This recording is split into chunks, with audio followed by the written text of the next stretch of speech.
Meet the Nothing Phone 3, Nothing's quote-unquote true flagship.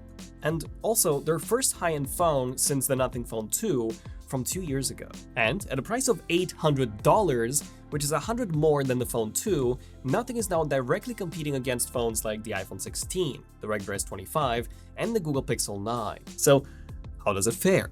Well, it's definitely a weird one. I for sure got some mixed feelings about it based on my usage over the past few days. But first, let's address the elephant in the room: the design. I was a huge fan of the Phone 1 and the Phone 2's design. In fact, to this day, the Phone 2 is, in my opinion, one of the most beautifully designed phones ever. With its stunning transparent glass back, the iconic industrial design underneath it, and the superb glyph interface lights that gave it this Tron-like look and almost reminded me of my old Nokia 3220, one of my favorite phones I've ever used. The Phone 3, however, does two bold design changes. The first is that it completely gets rid of the symmetry, with the camera modules and other components just being thrown in there, kind of like scattered Lego pieces. Which does make for a very unique design, especially when you consider some tiny design choices like this red square right here that we've seen on other Nothing products. This is not just here for the design, but in fact, it's the video recording light too. But aside from this new design that gets rid of the previous symmetry, the second change is that it also completely removes the glyph lights. Even this top one that to me looks like a glyph light that's been turned off is actually not a glyph light, but rather a design element that the designers wanted to bring in to give some homage to the now dead glyph lights. At least this is what Carl told me during our conversation at the Nothing event, which, by the way, was really amazing. But back to the Phone 3, I'm definitely going to miss the glyph lights. I did feel like this was one of the most iconic things about Nothing as a company: the transparent design and the glyph lights. So personally, I'm not really a fan of this change. Although there is something else that does take their place, and that's the glyph matrix in the top corner right here. More about this in a second. Now, back to the design. Apparently the reason for this very big departure from the Phone 2 is that Nothing wants to try and make tech fun again. They want to be unique and stand out from the rest of the crowd that's more or less the same. And I do agree that they 100% managed to do that. The Phone 3 is probably the most unique phone that I've ever seen. Sure, it may be objectively ugly, but you cannot argue with the fact that it is quite intriguing and very unique. Also, very fun to use because of this thing: the glyph matrix. So what is the glyph matrix? Well, it is a very low resolution monochrome display that can show you a bunch of cool stuff. Also, I don't actually mind the fact that it's low res or monochrome, as I do believe that this ties in very well with Nothing's dot matrix design language. As for what it can do, it can display the time, your battery percentage, a stopwatch, it can show you a specific animation when you get a call. You can also use it as a fill light like you could with the previous glyph lights, although I do believe that those were better since they were brighter and also scattered across a larger area. But the cool thing is that you can also play games on the glyph matrix, like spin the bottle or even see yourself in this tiny pixelated style.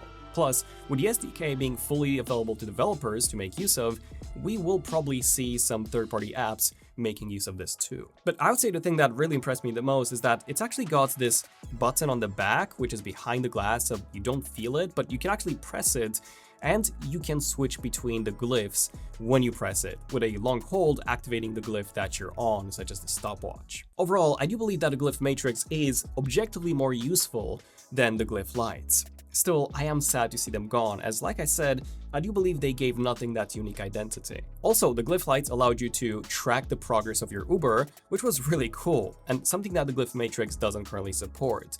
It may get this in the future, but I do see a lot of developers being annoyed that their time implementing the support for the glyph lights has kind of been wasted because that's been fully dropped and replaced by the glyph matrix, which they'll need to implement support for it again. But yeah, the glyph matrix is definitely super fun and cool to use.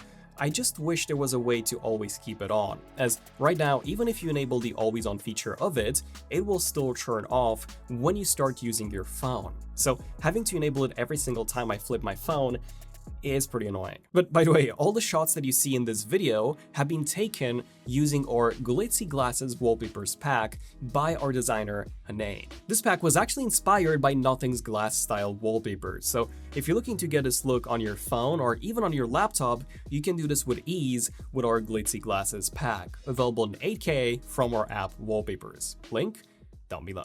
Now, aside from this divisive design and the replacement of the glyph lights with the glyph matrix, another big social media controversy about the Phone 3 is its chip. Rather than getting the Snapdragon 8 Elite chip, like you would expect from quote-unquote a true flagship, we get a Snapdragon 8S Gen 4. Now, don't get me wrong, this is still a pretty good chip with just over 2000 in single core and close to 7000 in multi-core, so basically very similar to the Snapdragon 8 Gen 3 inside the Galaxy S24. But then again, this is a chip that you can find in phones like the Poco F7 that costs $400, literally half of the price of the Phone 3. And sure, using the Phone 3 does feel incredibly smooth, so the chip is more than capable, but it's just weird that for this price, they didn't put an actual flagship chip inside. And kind of the same goes for the camera. The main camera is actually great. I love the photos coming out of this. I also love the photo filters that they've got. Super nice to use. And the main sensor itself is actually very similar to the iPhone 16 Pro's main sensor and the Pixel 9 Pro's main sensor, so this is indeed a very good flagship sensor. But then the ultra-wide sensor is pretty tiny, smaller than the S25's and the iPhone 16's is, and then the telephoto is ironically inferior to the one inside the Phone 3a Pro's is, with a slower aperture and a significantly smaller sensor size, which is very weird as this phone costs 70% more than the Phone 3a Pro. Now, I will be testing out the camera more in my full review, so do subscribe for that. But at least for now, on paper, it's the main module that stands out and not the other two. Which brings me to the initial question. What is a flagship? Well, according to almost everyone out there, a flagship is the highest-end phone of a company, one that uses the top-tier components available on the market, so the best chip, the highest-end camera modules, and the largest batteries out there. According to Nothing, however, a flagship is something that ticks every box. A device with a great camera, a great design, a great battery life, and also one that's unique and fun to use. And I can confirm that Nothing have definitely killed it in terms of the uniqueness and also in terms of the fun aspect of the Phone 3. However, I just don't consider this a flagship. Not with a mid-range chip and small telephoto and ultra-wide sensors. Plus, there's also the little things. Flagships give us 7 years of software updates. On the Phone 3, we've only got 5. Flagships also give us the largest batteries on the market. This one's 5150 mAh. Also silicon carbon, which is pretty good. Although, what I haven't mentioned is that this phone is also very thick.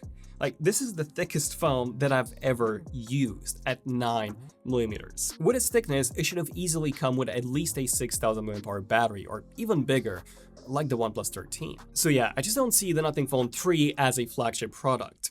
However, I do see it as an incredibly unique and incredibly fun phone to use, if you can stomach the $800 price point. By the way, I do think $700 would have been perfect for this. But yeah, I would definitely love to hear your thoughts on this as well. What do you think of the design and all the components and choices that Nothing has made here? Stay tuned for the full long-term review, so do subscribe for that. And yeah, check out our app Wallpapers for some amazing designs for your phone, tablet, and desktop. I'm Daniel, this is ZONEofTECH, and I'll see you guys in the next one. ZONEofTECH, signing out. Cheers.